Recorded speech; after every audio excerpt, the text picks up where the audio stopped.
Hello and welcome to the next segment of our remodeling demonstration. And in this next segment we'll be focusing in on the kitchen remodel of this project. So let's go ahead and get into a floor plan view here.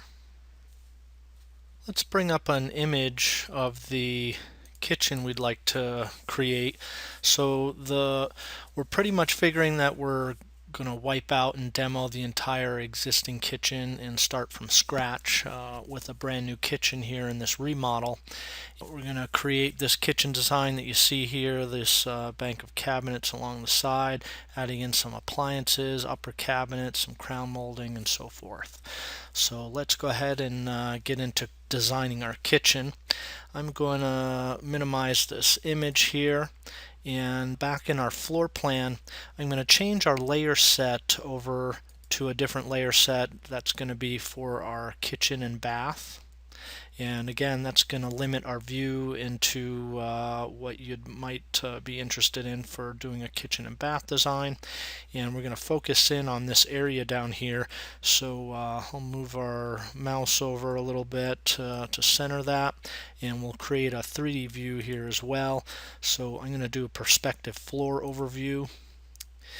And let's zoom in and start our design on this wall right here. Now, when you're doing your design work, you would probably do most of your design work in a 2D plan view, maybe an elevation view. For the purposes of this demonstration, I'm going to go ahead and do that in our 3D view here, just so you can kind of, and this is something you might like to do with your clients as well, just because the audience or the client can see and understand visually what you're designing. So we're going to start with adding a corner cabinet in over here. So up to our cabinet tools, we have a range of various cabinet design options here.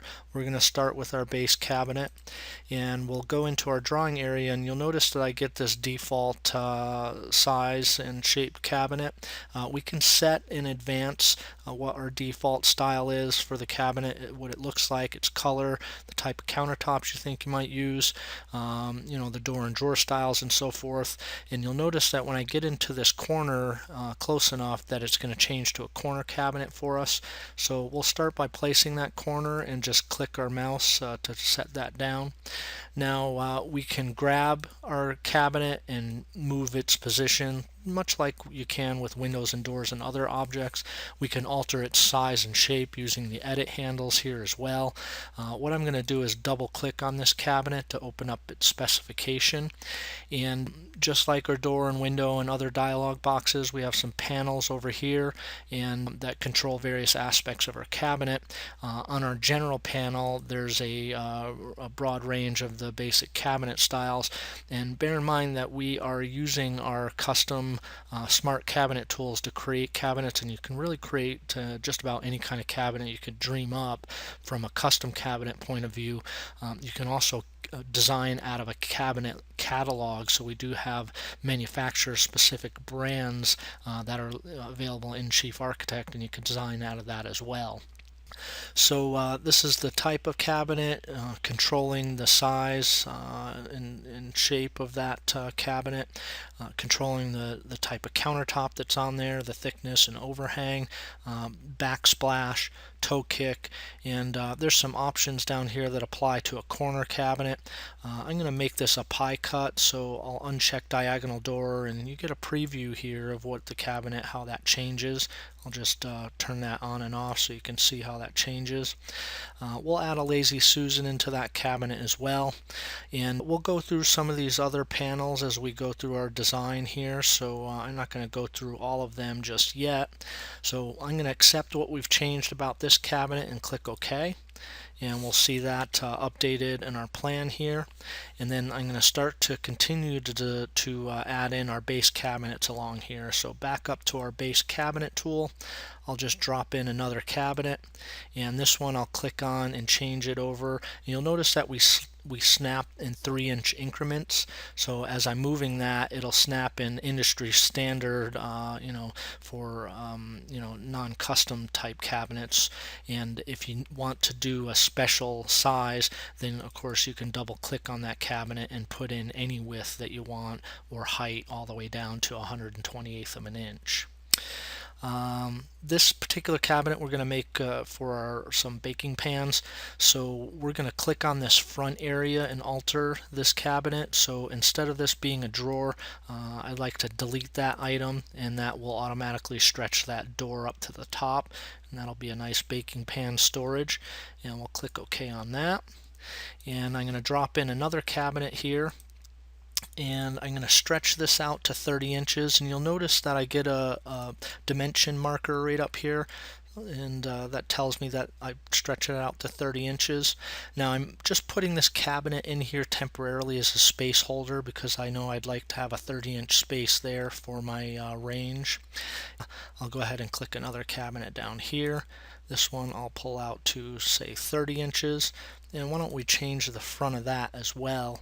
So I'm going to click on that front face again, and that changes our panel over to the front tab. I don't know if you noticed that in the last dialog box. So if we're in a general tab, we click on a face item, it automatically jumps you to that front panel, and it selects the item here. Instead of that being our automatic doors, we're going to change that into a drawer. And with it still selected, we're going to split that horizontally, so we have two of the same items, two exact drawers, upper and lower. So now we have a 3-drawer bank here. So that's about all I wanted to do with that cabinet. We'll click OK to accept those changes. And then over here we're going to have our space for our refrigerator, so we'll get that put in down the road. So the next thing we're going to do is work on getting our upper cabinets here. So let's change our tool over to our wall cabinets. And same thing, if we get into the corner here, we'll get that corner cabinet put down, and we'll drop another cabinet here, and we will drop another cabinet over this area as well. And you'll notice I'm getting an automatic backsplash here, so we can control our backsplash both with the upper cabinet and a lower cabinet. So our lower cabinets are specifying a 4-inch backsplash. Our upper cabinets have a setting to reach down to the base below it with a backsplash. I'll show you where that setting is here. This check mark right here means a backsplash to base below. If we uncheck that, it will not put that backsplash or extend it down. So I don't mind that being on right now, so I'll just leave that for now. Now when we're in a perspective view here, it can be difficult to line up items, how they line up with the cabinets below. So I typically like to get over to a floor plan view to verify how those cabinets are lining up. In fact, we'll zoom in a little bit here, and I'd like to have this upper cabinet line up with the edge of where our range is going to go. So I'll just pull that back here. And this cabinet we'd like to line up with this 3-drawer base, so I'll just go ahead and place that and stretch it out so it fits. And let's get back into our perspective view and see what our cabinets are looking like here. And let's add another wall cabinet down. We'll drop that right over here, and I know I want that to be 36 for over our refrigerator. And we'll probably pull that up here as well, perhaps to 18 inches. And we'll probably want the depth of that to come out to 2 feet to cover our the top of our refrigerator. So we'll change that depth to 24 inches as well. Alright. We won't want to have a backsplash behind our refrigerator there, so we'll probably want to open that up and remove our backsplash to base below on that particular cabinet. Okay, so let's continue designing here with our cabinets. I'm going to finish out our base cabinets in this area. So we'll zoom around a little and reorient our view. The cabinet that I'm going to put in here I have stored in my library. This is a configuration that I've put together. And in our user catalog, in the folder that I have for this particular project, I have a favorite saved in here for an apron sink with a base. So I'm just going to grab that and drop that into our plan, and we'll select it and bump that right over into place. So that's a grouping of two objects, a sink and a base, that are all configured and added to the library. We'll show you a little bit more down the road on how our what we call architectural blocks work. And we're going to want to have a dishwasher in here, so I have a dishwasher saved in my favorites. We'll drop that in as well. I'll just click on that and bump it up next to our sink. And we'll do one more cabinet in this area here. So let's grab our base cabinet again and drop that in, and we'll bring that into perhaps a 21-inch base, and let's make that a 3-drawer as well. So I'll select that front face item, change that over to a drawer, and split it horizontally, and that is going to give me the look I'm after for that. So let's start adding some of our appliances in. And we already have our dishwasher in, and we mentioned before that this was just a placeholder for our range. So let's delete that and let's add our range in. Again, I have a favorite set in my catalog here, and it has a range and a hood both grouped together. So I can click on that item and drop that into my plan. And then this is another case where it might be helpful to go back into our floor plan view and grab that range and pull it right into place. I'm just going to get it roughly in there and bump it up to the other cabinet and bump it right up to the wall. We can get back into our perspective view. So we have that set into place, and we have a refrigerator in my favorites over here as well that I'd like to use. So I'll just drop that in here. We'll make sure that's bumped over next to our cabinet. Okay, and then I'd like to get a end panel put here to kind of finish this end. So let's get back into our plan view, and again under our cabinet tools we have a partition. I'm just going to click that and come over here and drop a partition down, and we'll zoom in a little bit so we can see this better. And I'm going to stretch that partition out to 24 inches, and then let's place that right underneath our cabinet. So I'm just going to snap that right over so it lines up with the underside of my cabinet, and then we're going to jump back into our perspective view. And I noticed the end panel isn't quite tall enough, so we can click on it and just drag that right up and bump it into our cabinet. Just make sure that doesn't look like it's snapped in there just exactly. There we go. Alright. So the next thing we want to do is deal with our backsplash here. Now, there's a gap in this area that we would like to fill in. So I'm going to go into our cabinet tools and for a custom backsplash and simply click in this area, and that's going to give me a black backsplash that fills in that area, and it matches our default, so that just fills in nicely. And then let's rotate around, and I'd like to get our backsplash put in this area as well. And I noticed that my opening here, I'd like to move that opening. This is another benefit of designing in 3D. I probably ask our designer from a design point of view in terms of our floor plan. If you're standing in front of your sink here and looking out, that's not going to be a very nice view into the next room. In fact, it kind of just falls in the middle of our sink. So what we'd probably want to do is get back into our floor plan, and we'll get over and select that opening, and we'll just slide that over a little bit so it comes closer to that end cabinet. And let's get back into our overview, and that will open that up, really improve that overall design, I think. So back to our custom backsplash, we'll just activate that tool and click that in this area. You don't have to be too careful about where you click with that tool. It's going to add in that custom backsplash for you. And with that backsplash selected, it kind of is filling in this entire area. We don't necessarily need that, but it's simply a polyline. We can just drag that down and get that put into the shape that we'd like. Maybe we'll bump that a little bit closer to the top. And then this backsplash perhaps we'll pull out a little bit closer to the edge here as well. Okay. So our kitchen's coming along pretty nicely here. The next step I'd like to do is add some moldings, crown moldings to the upper cabinets here.